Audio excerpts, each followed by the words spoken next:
శ్రీమాత్రే నమ. జయ గురు దత్తాత్రేయ నమ.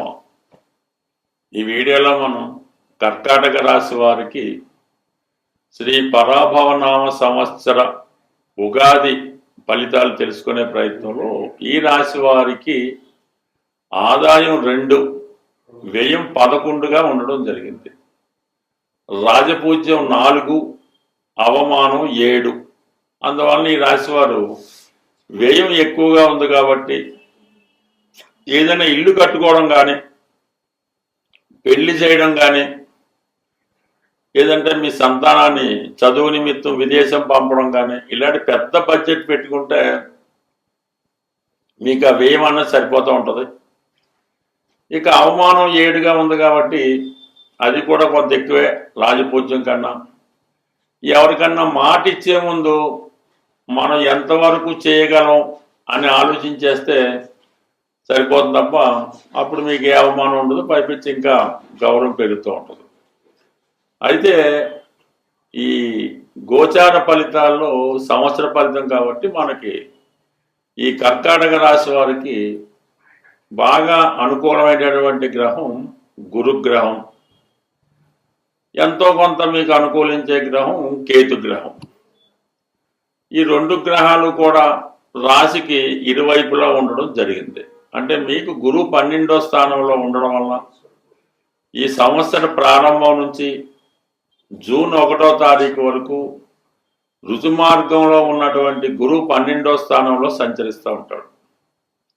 అంటే ప్రధానంగా 6వ స్థానాధిపతిగా 12వ స్థానంలో ఉండడం వల్ల ఏవైనా బాధ్యతలు ఉంటే అవి తీర్చివేస్తారు. రుణాలు ఏమైనా ఉంటే, అంటే ఫైనాన్స్ డెఫిసిట్గా ఉన్నటువంటి అప్పులు ఏమైనా ఉంటే వాటిని సంపూర్ణంగా తీర్చివేయడం జరుగుతూ ఉంటుంది. అనారోగ్య సమస్యల నుంచి బయటపడతారు. ఇక భాగ్యాధిపతిగా వ్యయ స్థానంలో ఉండడం వలన పుణ్యక్షేత్రాలు దర్శించాలనే ఆలోచన నెరవేరుతుంది. పుణ్య కార్యక్రమాలకి, దైవ సంబంధించిన కార్యక్రమాలకి, గుళ్ళు గోపులు నిర్మాణానికి ధనాన్ని సహకరిస్తారు. పిల్లలను చదివించే విషయంలో ఎక్కువ ఖర్చు పెట్టడం జరుగుతుంది. ఫ్యూచర్లో మీ పిల్లల కొరకు ఏదైనా జాగ్రత్త పెట్టడం కానీ, ఏదైనా స్థిరాస్తి కొనడం కానీ జరుగుతూ ఉంటుంది. ఇక దాని తర్వాత ఏంటంటే ప్రధానంగా గురువు వ్యయంలో ఉండగా మీరు చదువుని కంటిన్యూ చేయొచ్చు. గతంలో ఆగిపోయినటువంటి విద్యను తిరిగి కంటిన్యూ చేయడం, డబుల్ డిగ్రీ కోసం ప్రయత్నం చేయొచ్చు. సంతానం కొరకు ప్రయత్నం చేస్తున్నటువంటి దంపతులు ఈ జూన్ 1వ తారీఖు లోపల ప్రయత్నం చేయడం వల్ల, మెడికల్గా ట్రీట్మెంట్ తీసుకోవడం వల్ల మీకు శుభవార్త వినే అవకాశం ఉంటుంది.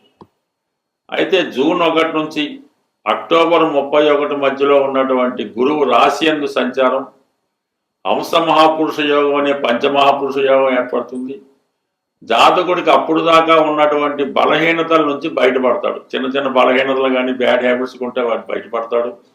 కొత్త సాంప్రదాయంగా కనబడతాడు. వేషధారణలోనూ, అలంకరణలోనూ, ఆలోచనలు, అలవాట్లు చాలా గొప్పగా మారుతూ ఉంటాయన్నమాట. దైవభక్తి పెరుగుతుంది. ఇది విద్యార్థుల్లో చాలా చక్కటి మార్పు మీరు గమనిస్తారు.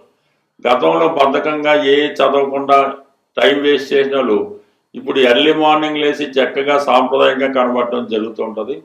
అలాగే జాతకుడికి ఏదో ఒక శుభకార్యం జరుగుతూ ఉంటుంది. ఏదో పుట్టినరోజు ఫంక్షనో, ఒక ఒడుగు లాంటిదో, ఒక దైవ కార్యక్రమం, ఏదో పెళ్ళో, ఏదో శుభకార్యం జాతకుడికి జరుగుతూ ఉంటుంది. జాతకుడికి మంచి ఆలోచనలు వస్తాయి, మంచి మిత్రులు లభిస్తూ ఉంటారు. కంప్లీట్గా వారి జీవన విధానంలో మార్పు చెందుతూ ఉంటాడు. ప్రధానంగా ఏంటంటే దైవభక్తి పెరుగుతుంది. మంచి విద్యార్థిగా పేరు తెచ్చుకుంటాడు. అంటే ఇంకా అక్టోబర్ 31 తర్వాత ధనస్థానంలో ప్రవేశించే గురువు ఆటోమేటిక్గా కుటుంబ ఆదాయం పెరుగుతుంది. అలాగే కుటుంబంలో ఎవరో ఒకరికి ఉద్యోగం కానీ, పెళ్లి కానీ జరిగే అవకాశం ఉంది. వ్యక్తిగతంగా మీకు ఏదో ఉద్యోగం రావటం వల్ల మీ సంపాదన పెరుగుతూ ఉంటుంది. కొత్తగా నిరుద్యోగులు ఉన్న వాళ్ళకి ఆదాయం పెరుగుతుంది. ఎందుకంటే మనకి గురువు షష్టాధిపతిగా ధనస్థానంలో ఉండడం వల్ల 2, 6, 10 స్థానాలు యాక్టివేట్ అవుతాయి. అందువల్ల ఏంటంటే మీ వాక్చాతుర్యం పెరుగుతుంది. రిటర్న్ ఎగ్జామ్స్లో పాస్ అవుతుంటారు. కుటుంబ గౌరవం పెరుగుతుంది. వృత్తిలో చాలా సిన్సియర్గా ఉంటారు. ఏదైనా పోటీ పరీక్షలో కానీ, ఇంటర్వ్యూలో విజయం సాధించే అవకాశం ఉంది. అంటే మొత్తం మీద గురుబలం చాలా బాగుంది ఈ రాశి వారికి. ఈ సంవత్సరం నిరుద్యోగులు సెటిల్మెంట్ అవ్వడం, సంతానం లేని వారికి సంతానం కలగడం, వివాహం కాని వారికి వివాహం అన్నది ఈ కర్కాటక రాశి వారికి ఎస్పెషల్గా జరుగుతుంది. అయితే మరి భాగ్యస్థానంలో శని భగవాను కొంతవరకు మరీ ఇబ్బంది పెట్టకపోయినా న్యూట్రల్గా ఉండడం జరుగుతుంది. ఇది పుణ్యక్షేత్రాలు దర్శించాలని మీ ఆలోచన నెరవేరుతుంది. 9లో ఉన్నటువంటి శని భగవానుడు 11వ స్థానాన్ని యాక్టివేట్ చేస్తాడు. శని కూడా ఒక విధంగా వృత్తికారకు రావడం వల్ల మీకు కొత్త ఉద్యోగ ప్రయత్నాలు ఫలిస్తాయి. విద్యార్థులకి క్యాంపస్ సెలక్షన్లో లభించే అవకాశం ఉంది. మొత్తం మీద ఉద్యోగులు, నిరుద్యోగులు ఉద్యోగులుగా మారుతారు. ఆల్రెడీ ఉద్యోగులకి ఆదాయం పెరుగుతుంది. కేవలం అష్టమ శని, అష్టమంలో ఉన్నటువంటి శుక్రుడు కొన్ని అపవాదాలు అపనిందలు కలిగించే అవకాశం ఉంటుంది. కాబట్టి అనవసర విషయాల్లో కల చేసుకుండా, చిన్న పొరపాటు కూడా దొరకకుండా చాలా జాగ్రత్తగా వ్యవహరిస్తే అష్టమంలో ఉన్నటువంటి రాహు వల్ల మీకు ఎటువంటి ఇబ్బంది ఉండదు. స్వస్తి.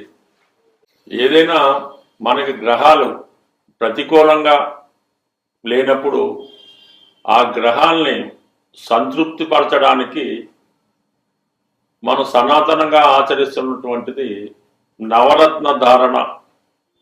అంటే ఆ గ్రహానికి సంబంధించినటువంటి దానం ఇవ్వడం, అంటే ఆ గ్రహానికి సంబంధించినటువంటి జపం చేయించుకోవడం కానీ, వ్యక్తిగతంగా చదవడం కానీ జరుగుతూ ఉంటుంది. వీటిలో బాగా పనిచేసేది నవగ్రహ స్తోత్రాలు. అంటే మనకి జప, కుసుమ, సంకాసం అది ఉంటుంది కదా, అక్కడ నుంచి 9 అంటే చివరి కేతు వరకు కూడా 9 నవగ్రహ శ్లోకాలు పారాయణ చేయడం వల్ల తొందరగా ఫలితం రావడం జరుగుతూ ఉంటుంది. అంటే పారాయణ చేసే విధానంలో సింపుల్ పద్ధతి, అంటే మా గురువుగారు చెప్పిన పద్ధతి ఏంటంటే, మనకి ఏదన్నా ఒక గురుగ్రహం అనుకూలంగా లేదు, అప్పుడు ముందుగా నవగ్రహ స్తోత్రాలు 9 కూడా ఒకసారి చదవడం, ప్రత్యేక గురువు గ్రహం యొక్క స్తోత్రాన్ని ఒక 41 సార్లు చదివి మళ్ళా తిరిగి 9 నవగ్రహ స్తోత్రాలు చదవడం వల్ల మనకి ఆ గ్రహశాంతి జరిగే అవకాశం ఉంటుంది. అవకాశం ఉన్నవాళ్ళు రత్నధారణ అన్నది, అంటే చాలా వరకు ఒరిజినల్ రత్నాలు దొరకపోవడం వల్ల ఇబ్బంది తప్ప, ఒరిజినల్ రత్నం అంటూ దొరికితే అది చాలా బ్రహ్మాండంగా పనిచేస్తూ ఉంటుంది. అది రవిగ్రహానికి కెంపు, చంద్రగ్రహానికి ముత్యం, కుజగ్రహానికి పగడం, బుధగ్రహానికి పచ్చ, గురుగ్రహానికి కనకపుష్యరాగం, శుక్రగ్రహానికి వజ్రం, శనిగ్రహానికి నీలం, రాహుకి గోమేధికం, కేతువుకి వైడూర్యం ధరించడం జరుగుతూ ఉంటుంది. అయితే ఇందులో ఈ శుక్రుడి దగ్గర రాబోతులకి వజ్రం, అది ఎక్కువ 2-3 క్యారెట్ల పట్ల పెట్టవసరం లేదు. కేవలం ఒక 11 సెంట్లు లేదంటే 15 సెంట్లు సెట్ సరిపోతుంది. అయితే మినిమం మిగతా ఈ కెంపు కానీ, పచ్చ కానీ, కనకపుష్ప కానీ 1 క్యారెట్ ఉంటే 99% సరిపోతుంది. పెద్ద ఏజ్ ఉన్న వాళ్ళకి పెద్దది ధరించాలని, చిన్న ఏజ్ ఉన్న వాళ్ళకి చిన్నది ధరించాలన్నటువంటి భేదం అన్నది అది వ్యాపార ధోరణి అవుతుంది తప్ప మామూలుగా అయితే కాదు. నిరభ్యంతరంగా ఎటువంటి ఫేక్ కాకుండా మంచిది 1 క్యారెట్ ధరించినా అది 100% మీకు ఫలితం లభిస్తుంది. అయితే కేవలం రత్నధారణ ఒకటే కాకుండా రెగ్యులర్గా నవగ్రహ స్తోత్రాలు పారాయణ చేస్తూ ఏ గ్రహానికి సంబంధించినటువంటి కొన్ని ఈ ఆహార పదార్థాలు ఉంటాయి, అవి గోవుకి పెట్టడం వల్ల కూడా మీకు ఆ గ్రహశాంతి రావుతూ ఉంటుంది. మరి ఆరోగ్యం బాగలేదు, ఉద్యోగం రావటం లేదు అన్నప్పుడు గోవుకి, అంటే గోశాలలో ఆవుకి నానబెట్టినటువంటి గోధుమలు 1 కిలో పావు ఆవు పెట్టడం వల్ల మరి ఆరోగ్యం బాగుపడుతుంది, ఉద్యోగ ప్రయత్నాలు ఫలిస్తాయి. ఈ విధంగా ఈ ఆవుకి ఆహారంగా పెట్టడం, ఈ విధంగా అనేక రకాల పరిహారాలు ఉంటాయి. చాలా ఈజీగా, ధనం ఇబ్బంది ఉంది, ఆర్థిక పరంగా బాగా చిరిగిపోయాం, ఏ దారి కనబట్టలేదు అనుకున్న వాళ్ళు కొద్దిపాటి చిన్న రెమెడీ చేసి చూడండి, బ్రహ్మాండంగా పనిచేస్తే. ఏంటంటే ఒక 100 గ్రాములు గోధుమ నూక, అందులో ఒక 100 గ్రాములు పంచదార కలిపి, ఒక 100 గ్రాములు నెయ్యి, ఈ 3 కలిపి చక్కగా ఒక ఉండలాగా లడ్డులాగా పౌడర్లాగా చేసి, ఆ పౌడర్ని చీమలు ఉన్న ప్రదేశంలో, ఏ చీమలన్నా పర్లేదు, ఆ చీమలు ఉన్న ప్రదేశంలో మంగళవారం రోజు ఆ చీమలకు ఆహారంగా వేయడం వల్ల ఈ విధంగా మీరు ఒక 8 వారాలు చేయడం వల్ల ఎంత గొప్ప ఆర్థిక సమస్య అయినా 100% పరిష్కారం అయ్యే అవకాశం ఉంది.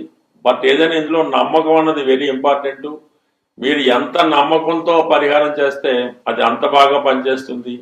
నమ్మకం లేకుండా మీరు ఎంత గొప్ప ప్రయత్నం చేసినా అది వేస్ట్గానే మిగిలిపోతుంది. స్వస్తి.